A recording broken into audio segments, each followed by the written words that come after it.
साबिक जज राना शमीम के बयान हल्फी का मामला मजीद उलझ गया। इस्लामाबाद हाई कोर्ट में समाअत के दौरान साबिक चीफ जज गिलगित बल्तिस्तान राना शमीम ज़ाती हैसियत में अदालत के सामने पेश। कहा, अदालत में जो बयान हल्फी जमा हुआ वो नहीं देखा।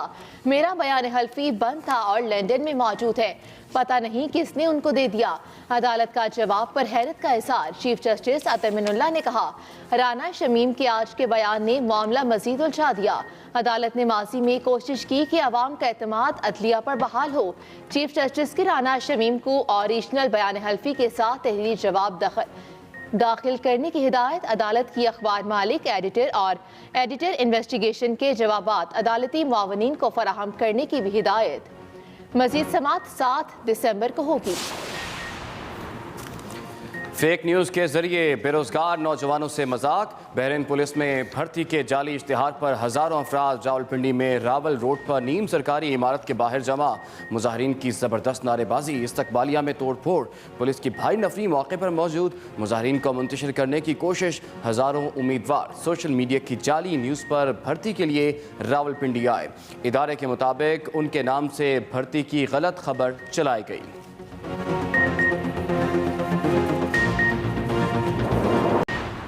चेयरमैन नैब नून लीग के रडार पर नाम ECL में डालने का मुतालबा। लीग के रहनुमा शाहिद खाका नवासी ने कहा, चेयरमैन नैब आजकल डेली वेजेस पर है।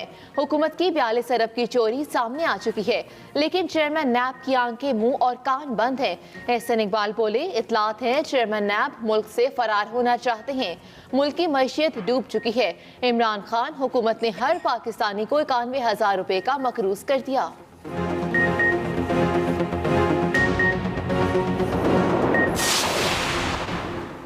पीपल्स पार्टी आज पेशावर में सियासी कुव्वत का मुजाहरा करेगी। 54वें यौम तासीस पर जलसे की तैयारियां मुकम्मल, स्टेज तैयार। 30,000 से ज़ायद कुर्सियां लगा दी गई। जलसे से चेयरमैन बिलावल भुट्टो जरदारी और दीगर कायदीन खिताब करेंगे। खैबर पख्तूनख्वा के तमाम इजलास से काफिले पहुँचना शुरू हो गए।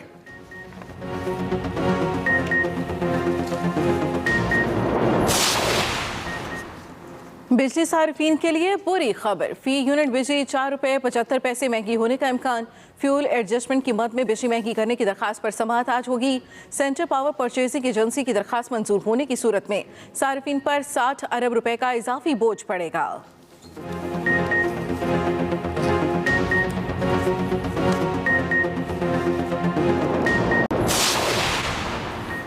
कराची में हर तरफ कचरा ही कचरा। बल्दियाती मुलाजिमीन की हड़ताल दूसरे रोज भी जारी। ना गलियों की सफाई हुई, ना सड़कों से कूड़ा उठाया गया। मार्केटों और कारोबारी मराकज़ में भी कूड़े क्रिकेट के ढेर लग गए। ताफुन से शहरियों को शदीद परेशानी का सामना। दूसरी जानिब बल्दियाती मुलाजिमीन कहते हैं, जब तक उनके मुतालबात मंजूर नहीं किए जाते हड़ताल जारी रहेगी।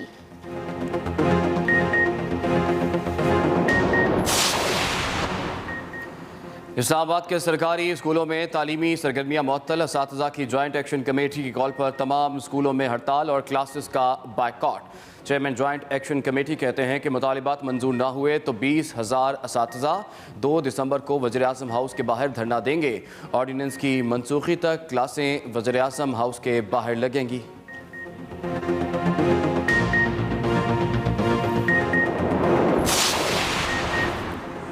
सुप्रीम कोर्ट ने थरकोल मंसूबा करप्शन केस तहकीकात के लिए नैब को भिजवा दिया। ऑडिटर जनरल से 3 माह में इब्तदाई रिपोर्ट तलब। नैब को सरकारी फंड्स के खुर्द-बुर्द में मुलव्वस अफराद के खिलाफ कार्रवाई का भी हुक्म। सुप्रीम कोर्ट ने कहा, थर के लोग बुनियादी सहूलियात और पीने के पानी को तरस रहे हैं। ठट्ठा, मनोड़ा और सजावल के हालात भी अच्छे नहीं। वज़ीर सिंध समेत किसी सरकारी ओहदेदार की मामले में कोई दिलचस्पी नहीं। सारा पैसा एक अकाउंट से निकल कर दूसरे में चला गया, इसीलिए दिलचस्पी नहीं। अदालत ने मजीद समाअत 3 माह के लिए मुलतवी कर दी।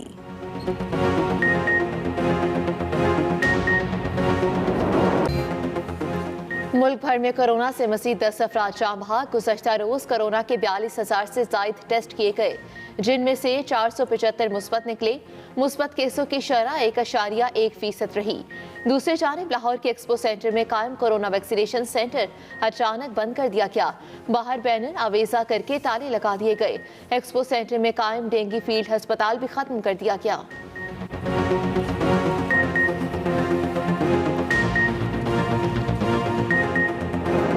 कोरोना के नए वेरिएंट ओमिक्रॉन के हमलों में तेजी, स्पेन और स्वीडन में भी केस सामने आ गए। उधर बरतानिया में तमाम बालिग अफराद को कोरोना की तीसरी खुराक लगाने का फैसला। मुत्तहिदा अरब अमारात की भी अपने शहरियों को बूस्टर शॉट लगवाने की हिदायत। जापान ने भी तमाम गैर मुल्कियों की आमद पर पाबंदी लगा दी। G7 ममालिक का भी कोरोना की नई किस्म के खिलाफ हंगामी इक़दाम का मुतालिबा। अमरीकी सदर बाइडन कहते हैं कि उम्मीद है मौजूदा वैक्सीन ओमिक्रॉन के खिलाफ मुआवन रहेंगी।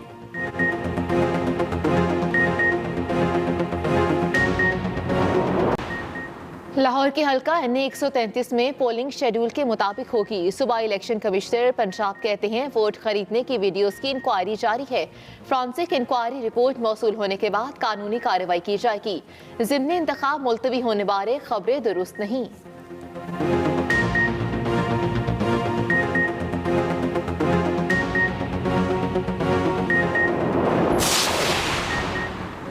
इंटर बैंक मार्केट में डॉलर की कदर में 10 पैसे इजाफा, $1 176.30 का हो गया। दूसरी जाने पाकिस्तान स्टॉक एक्सचेंज में ज़बरदस्त तेज़ी, 400 से ज़ायद पॉइंट्स के इजाफे से 100 इंडेक्स 45,700 की सतह उबूर कर गया।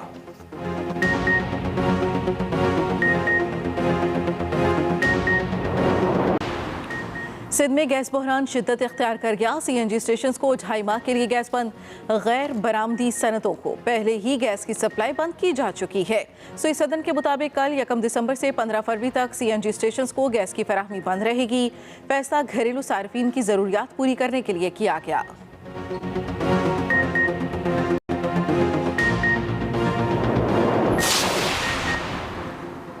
सिंध में खिलाफ ज़ाब्ता तामीरात और रिहायशी यूनिट्स को रेगुलराइज करने की तैयारी। सूबाई हुकूमत एक बार फिर ऑर्डिनेंस लाएगी।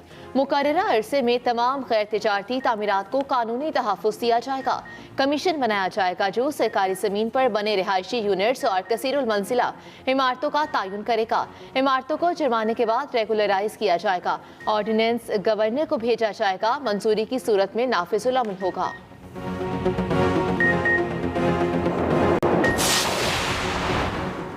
कराची का नस्ला टावर गिराने का ऑपरेशन दिन रात जारी। मजदूरों के जरिए इमारत को मुनहदिम किया जा रहा है। Association of builders and developers के चेयरमैन मोहसिन शेखानी कहते हैं कि नस्ला टावर की इजाज़त देने वालों के खिलाफ अदालत जा रहे हैं। सिंध हुकूमत के खिलाफ एहतजाजी रैली मुलतवी कर दी। कारोबार से रोका जाएगा तो पुरअमन एहतजाज हमारा हक है।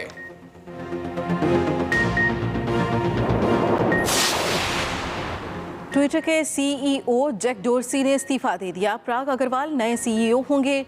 जैक डोर्सी के मुताबिक ओहदों की मुंतकली तक वो कंपनी के बोर्ड का हिस्सा रहेंगे। इस्तीफे की खबरों पर ट्विटर की मार्केट वैल्यू में $4 अरब का इजाफा देखा गया।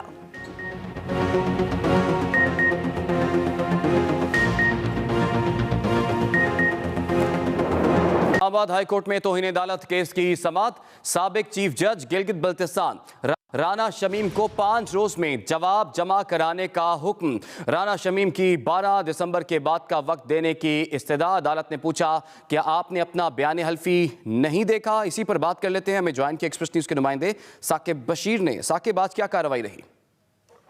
जी, इस्लामाबाद हाई कोर्ट में साबिक चीफ जज गिलगित बल्तिस्तान राना शमीम के बयान हल्फी पर जो खबर शाया हुई थी उस पर तौहीन अदालत केस की समाअत हुई है।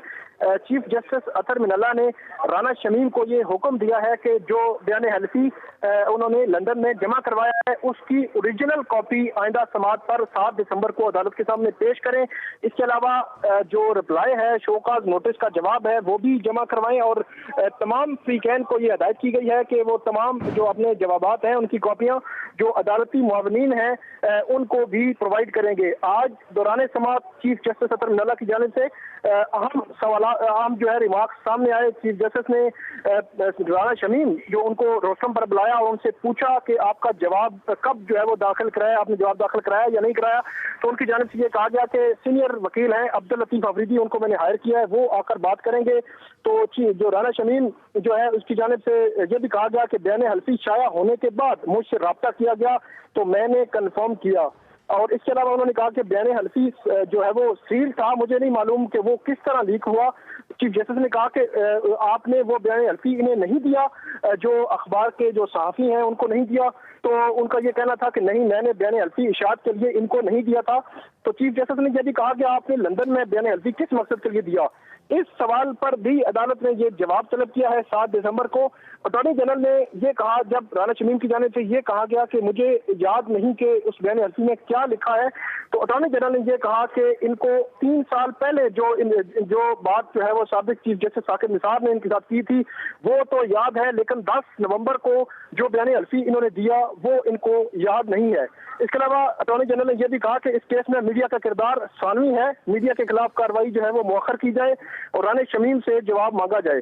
अटॉर्नी जनरल ने इसके अलावा ये भी कहा कि इनसे ओरिजिनल जो बयान हल्फी है जो लंदन में है वो जो मांगा जाए। जब अदालत ने 7 दिसंबर की तारीख मुकर्रर की तो राना शमीम ने यह भी कहा कि 7 दिसंबर कोई तारीख ना रखें, क्योंकि वहां से जब लंदन से जो बयान हल्फी की ओरिजिनल कॉपी मंगवानी है वो नहीं पहुंच सकेगी, फिर बयान जो रिकॉर्ड जवाब है वही जमा होगा, ओरिजिनल कॉपी जमा नहीं हो सकेगी।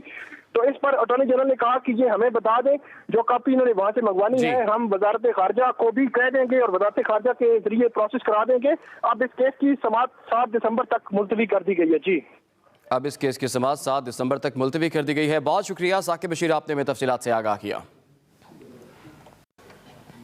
रावलपिंडी में बहरीन पुलिस में भर्ती के लिए आने वाले अफराद का रावल रोड पर एहतजाज, मुजाहिरीन आपे से बाहर, नीम सरकारी इमारत के इस्तकबालिये में तोड़ फोड़, रावलपिंडी पुलिस की भारी नफरी मौके पर मौजूद। मुजाहिरीन को मुंतशिर करने की कोशिश, सैकड़ों उम्मीदवार सोशल मीडिया की जाली न्यूज़ पर भर्ती के लिए रावलपिंडी आए, मुजाहिरीन आपे से बाहर हो गए। रावलपिंडी पुलिस की भारी नफरी मौके पर मौजूद है, मुजाहिरीन को मुंतशिर करने की कोशिश की जा रही है। सैकड़ों उम्मीदवार सोशल मीडिया की जाली न्यूज़ पर भर्ती के लिए रावलपिंडी पहुंच गए हैं। इसके अलावा रावलपिंडी में बहरीन पुलिस में भर्ती के लिए आने वाले अफराद का रावल रूट पर एहतजाज जारी है, मुजाहिरीन आपे से बाहर हो गए। नीम सरकारी इमारत के इस्तकबालिया में तोड़ फोड़ की गई। मज़ीद तफसीलात जानेंगे इमरान असगर से। इमरान, अपडेट कीजिएगा, क्या सूरत हाल है? जी बिल्कुल, ये मुजाहिरीन अभी तक इस नीम सरकारी इमारत के बाहर मौजूद हैं, जो रावल रोड से मलिका शाहराह है वो मुकम्मल तौर पे बंद है, जिससे शहरियों को खासी मुश्किलात का सामना है। तकरीबन इस एहतजाज को 3 घंटे का वक्त गुजर चुका है। इंतजामिया के बार बार ऐलानात करने के बावजूद और अपनी सफाई पेश करने के बावजूद ये मुजाहिरीन यहाँ से मुंतशिर नहीं हो रहे। इन लोगों का यही कहना है कि इन्होंने सोशल मीडिया के ऊपर बहरीन पुलिस में भर्तियों का जो ऐड देखा, उसी की गर्ज ये लोग यहाँ पर पहुंचे और दूर दराज के इलाकों से न सिर्फ रावलपिंडी, इस्लामाबाद बल्कि आज़ाद कश्मीर और सिंध और दीगर इलाकों से जो है वो लोग यहाँ पर पहुंचे ताकि इनको नौकरियां मिल सके और बेहतर मुस्तकबिल की तलाश के लिए रावलपिंडी है। लेकिन यहाँ आकर पता चला कि सोशल मीडिया पे जो भर्तियों का इश्तिहार था वो बेसिकली जाली इश्तिहार था। नीम सरकारी इदारे को बीच में मेंशन किया गया, जिसकी वजह से लोग बड़ी तादाद में यहाँ पर पहुंचे। मुजाहिरीन मौजूद हैं, पुलिस अपनी जगह मौजूद है। अभी तक किसी फोर्स का इस्तेमाल नहीं किया गया इनको मुंतशिर करने के लिए। अलबत्ता जो हुकाम है वो कोशिश कर रहे हैं कि इनको किसी तरह पुरअमन तरीके से मुंतशिर किया जा सके, लेकिन ये लोग अभी भी मौजूद है। नौजवानों की बड़ी तादाद यहाँ पर मौजूद है, डिग्रियां इनके पास हैं, हर लिहाज से लोग नौकरी की तलाश में यहाँ पर पहुंचे। लेकिन यहाँ पर पता चला कि ये जाली इश्तिहार था। सूरत हाल अभी काबू में है, लेकिन जो मरकजी शाहराह है वहां पर ट्रैफिक। चेयरमैन नैब नून लीग के रिडार पर नाम ECL में डालने का मुतालिबा। लीगी रहनुमा शाहिद खाकान अब्बासी ने कहा कि चेयरमैन नैब आजकल डेली वेजेस पर है। हुकूमत की 42 अरब की चोरी सामने आ चुकी है, लेकिन चेयरमैन नैब की आंखें बंद हैं। एहसन इकबाल बोले, इत्तलात है कि चेयरमैन नैब मुल्क से फरार होना चाहते हैं।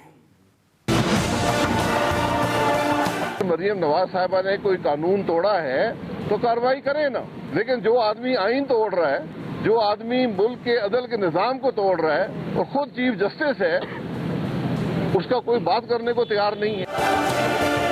मुस्लिम लीग नून की हुकूमत पर तनकीद। साबिक वज़ीर-ए-आज़म शाहिद खाकान अब्बासी ने इस्लामाबाद एहतसाब अदालत के बाहर गुफ्तगू करते हुए कहा, एहतसाब सिर्फ नून लीग का हो रहा है। इस हुकूमत ने जो कोविड के मरीज थे उनको भी नहीं बख्शा। 42 अरब की चोरी तो सामने आ चुकी है। चेयरमैन नैब की आंखें भी बंद हैं, मुंह भी बंद है और कान भी बंद है। मुस्लिम लीग नून के रहनुमा एहसन इकबाल ने भी हुकूमत को तनकीद का निशाना बनाया। ऑडियो लीक्स साकिब निसार साहब के हवाले से आई हैं, उनका मरियम नवाज की इश्तिहारों की ऑडियो लीक से कोई मुकाबला नहीं है। जो नवाज शरीफ साहब के केस हैं, अदलिया के ही 4 मुख्तलिफ जजों के हवालों से शहादतें आ चुकी हैं। इस केस की गैर जानिबदार और शफाफ तहकीक होनी चाहिए। एहसन इकबाल ने कहा कि हुकूमत शर्मनाक शराइत पर कर्ज ले रही है। दूसरी जानिब वज़ीर मुमलिकत फारूक हबीब का कहना है कि माजी की हुकूमतों ने सरकारी अराजी पर कब्जे करवाए। 3000 अरब रुपए की जमीन पर गैर कानूनी कब्जा है। पीपल्स पार्टी हर अच्छे काम में रुकावट डालती है। वो इस्लामाबाद में न्यूज़ कॉन्फ्रेंस कर रहे थे। ओवरसीज पाकिस्तानी आते थे, यहाँ पर मकानात ले लेते थे, वहाँ पर उनकी ज़मीनों के ऊपर कब्जे हो जाते थे। आम लोगों बेचारे कमज़ोर लोग होते हैं, सारी ज़िंदगी अपनी कमाई से प्लॉट खरीदते हैं, उनके प्लॉटों पे कब्जे हो जाते हैं। तो अब इस डिजिटलाइजेशन लैंड का रिकॉर्ड जो है वो ऑनलाइन अवेलेबल होगा। कोई भी आम आदमी जाकर जहाँ प्लॉट लेना चाहता है वो देख सकता है कि वो किस जगह के ऊपर प्लॉट ले रहा है। कोई सरकारी ज़मीन पे तो नहीं ले रहा, कोई इंक्रोच पे तो नहीं ले रहा, उसका टाइटल क्लियर है। तो ये एक बहुत बड़ी आसानी वज़ीर आज़म इमरान खान साहब ने जो पैदा की है। से मजीद 10 अफराद जाँ बहक। गुज़श्ता रोज़ कोरोना के 42,000 से ज़ायद टेस्ट किए गए, 475 मुस्बत निकले। मुस्बत कोरोना केसेस की शरह 1.1% रही। मजीद 10 अफराद जाँ बहक हुए हैं। मुल्क भर में पिछले 24 घंटों के दौरान मुस्बत कोरोना केसेस की शरह अब बढ़कर 1.1% रही। मुल्क भर में कोरोना से मजीद 10 अफराद जाँ बहक।